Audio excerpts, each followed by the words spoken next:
Believe na talaga ako sa'yo, Calvin. Kahit kamatayan, natakasan mo. Kaya nga wala na akong kinakatakutan lalo ngayon. Nasa akin pa rin ang swerte. May nakapulot sa akin sa talon.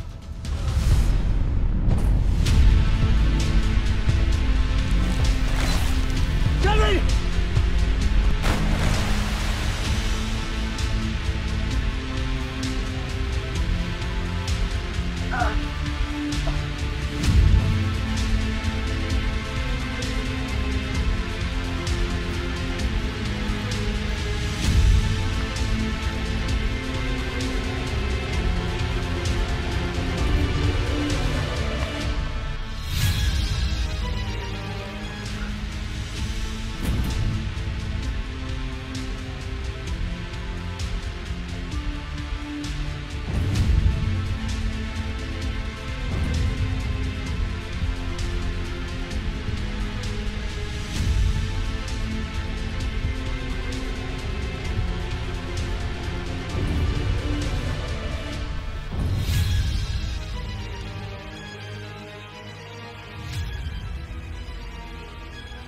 Tulong.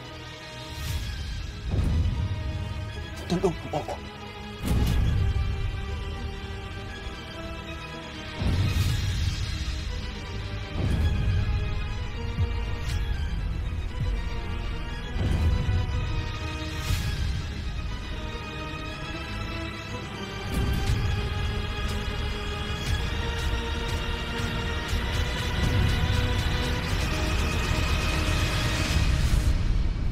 Iningatan ako hanggang sa makuha ako ni Antonio. Antonio? Tatay mo yun, di ba?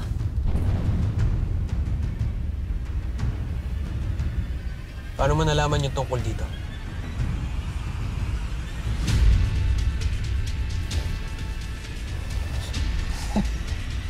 Sinabi na sa amin ni Uno ang lahat.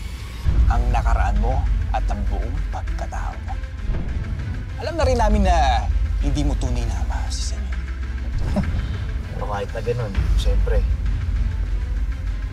Kahit anong mangyari, kayo lang katapatan namin, Tol.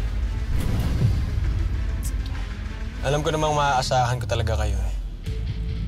Kaya nga lalong lumalakas sa loob ko dahil alam ko may makakakampi na naman ako. Oras na para bumuo tayo ng bagong sindikato. Isasama natin si Antonio at si Senator Minya.